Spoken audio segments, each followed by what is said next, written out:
C'est vrai que là, quand j'ai vu tous les messages, ça fait vraiment chaud au cœur, quoi, parce que il y a énormément de monde qui ont suivi le programme et je vois que j'ai apporté énormément d'espoir à des dialysés. C'est-à-dire que tous les messages, c'était, ça nous apporte plein d'espoir, quoi, pour la suite de la dialyse, pour la greffe.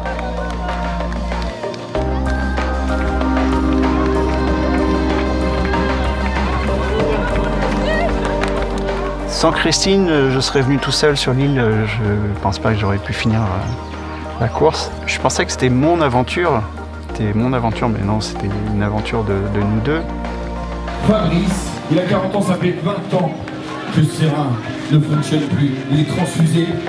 Il y a 2 jours, il a été faire une transfusion. Il en fera une demain pour pouvoir, bien sûr, une dialyse pour pouvoir tout évacuer. Bravo Fabrice! Allez, un tonnerre d'applaudissements, s'il vous plaît.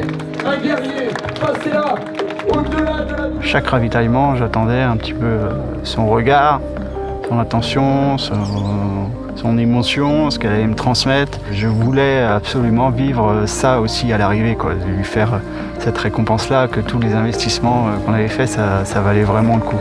Ça valait vraiment le coup.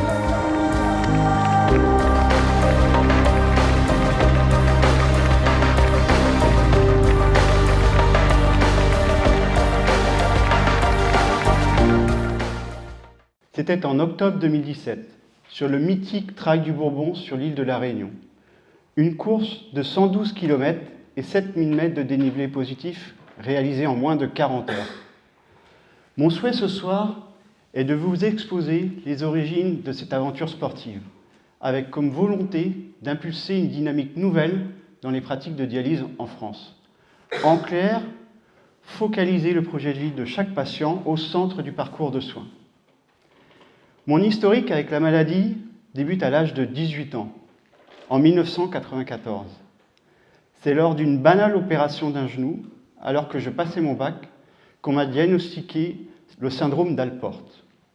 C'est une maladie génétique qui attaque les yeux, les oreilles et détruit petit à petit les reins. En 1997, 2 mois après le début des dialyses, on m'a justement transplanté un rein. Mais l'opération se conclura par un échec. Il faut reprendre la dialyse, seule solution pour continuer à vivre. Un soin lourd et contraignant qui nécessite régulièrement de filtrer son sang. Mais quelle est précisément l'origine de mon ambition? L'élément déclencheur de cette aventure sportive prend naissance le 16 mai 2016, le jour même de mes 40 ans, et ce, après plus de 20 ans de dialyse. Ce jour-là, le titre du Monde était « La dialyse est une prison, allégeons les peines ». Cette tribune d'un collectif de chercheurs et d'une association de patients m'a extrêmement choqué. Au-delà du fond de l'article, j'ai trouvé ce titre racoleur et méprisant pour tous les patients dialysés qui vivent grâce à la dialyse. Mon mantra, se dialyser la nuit pour revivre le jour, apparaît comme une évidence. Mais pourtant, cette technique de dialyse que je pratique la nuit pendant mon sommeil n'est que très peu développée en France. Seuls 250 patients, dont 110 en Bretagne, y ont accès, sur les 50 000 dialysés que compte la France. Développer les modalités de dialyse longue nocturne pour permettre à des patients plutôt jeunes et actifs de se maintenir dans la vie sociale et professionnelle, c'est une nécessité. Mais cela demande un volontarisme de toute la chaîne décisionnelle et médicale d'un établissement. Pour cela, rien de tel que des témoignages patients, positifs, pour fédérer ces acteurs autour du parcours de soins. Alors, comment réussir à porter cette démarche ?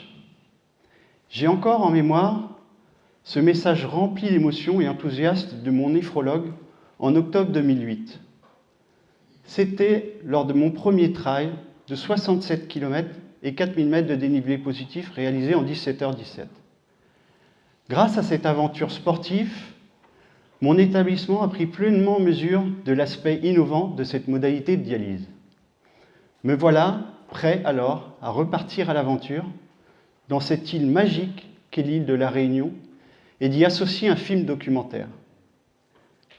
Concernant ma préparation sportive, cela n'a pas été simple, car la dialyse apporte son lot de contraintes. Les effets de la dialyse apportent des troubles du sommeil, une grande fatigabilité, ainsi qu'un déconditionnement musculaire important. Mais depuis l'arrivée de la dialyse longue nocturne, l'activité physique a pu s'inclure dans mon quotidien pour préserver mon capital santé.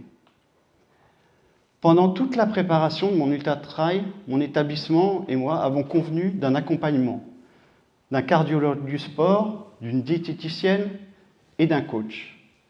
Aidé par mon ami Nicolas, professeur de PS et ultra-trailer aguerri, nous avons convenu des semaines types d'entraînement rythmées de 2 séances de vélo, 1 séance de renforcement musculaire et une séance de course à pied. Des cycles de 4-5 semaines d'entraînement associés à 1 semaine de repos complète ont permis de me projeter pas à pas, sans me focaliser sur l'objectif final de la course. Quelle fierté, avec l'aide des composantes de mon établissement, d'avoir ainsi pu se donner les moyens de vivre une aventure hors norme.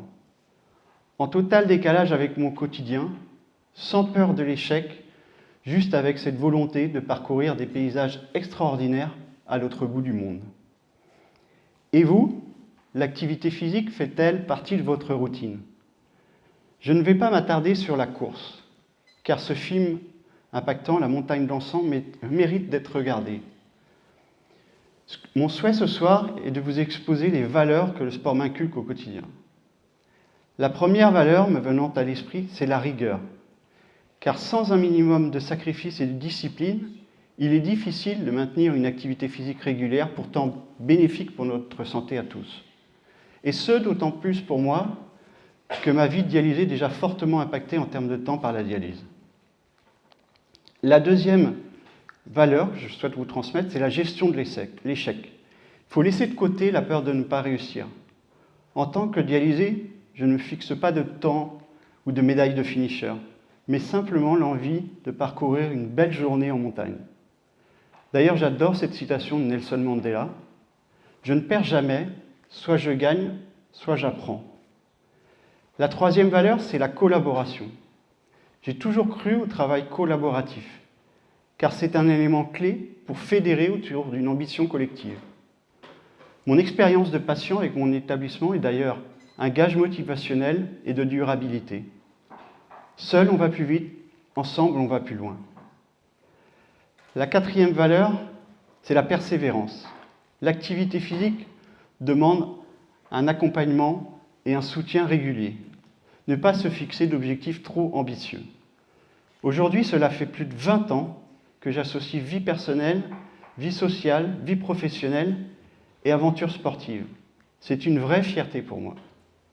La dernière valeur, c'est la gestion du stress. Le sport peut être stressant, surtout lors d'aventures qui nous ont demandé beaucoup de temps et de sacrifices. J'essaye toujours d'apprendre à gérer mon stress. Anticipation, stretching, relaxation, des solutions sont nombreuses pour méditer sur l'instant présent. Mais comment fédérer cette démarche communicante ? En parallèle de cette préparation sportive, il ne fallait pas oublier la recherche de financement, la recherche d'un réalisateur, porter un synopsis et contractualiser toute cette démarche en tant que co-auteur. 1 an après la course, en octobre 2018, au cinéma de Cesson-Sévigné, nous réalisions l'avant-première devant plus de 250 personnes. Ce film portait bien ces valeurs d'engagement, d'humanisme et de positivisme tant désirées. Mais il restait un problème de taille. Comment organiser les projections débats partout en France ? Malgré un film libre de droit et entièrement gratuit, il me fut impossible de réaliser des partenariats avec les associations de patients. À mon grand regret, je n'ai pas eu le choix de me mettre en rupture conventionnelle et de porter toute cette démarche organisationnelle et communicante. Au final, qu'est-ce qui m'a animé dans ce projet ? La démocratie en santé se fait par la représentation de tous, même des minorités. C'est ma conviction. À partir du moment où on croit dans un projet, il faut persévérer, même si au départ on se sent isolé. on trouvera toujours des personnes qui croient en nous et qui nous soutiennent. C'est quand une personne ose prendre des risques et s'impliquer personnellement qu'elle peut grandir et évoluer. Pour conclure, au début de mes aventures sportives, je ne souhaitais pas me médiatiser, car je ne voulais pas qu'on me considère comme un super-héros. Mais au fil des ans, je me suis rendu compte que mon témoignage et mes récits inspiraient et transportaient les patients, mais aussi les soignants. Je terminerai par cette citation du jeune étudiant en médecine. Pour être honnête, votre expérience avec la maladie, les liens que vous avez pu créer avec les différents médecins, m'ont encore plus motivé à exercer ce métier. Je pense qu'il est important d'avoir le point de vue des patients avec ces traitements. Et vous avez très bien réussi à le transmettre à travers ce film et cet échange. Des témoignages comme le vôtre devraient faire partie de notre enseignement obligatoire.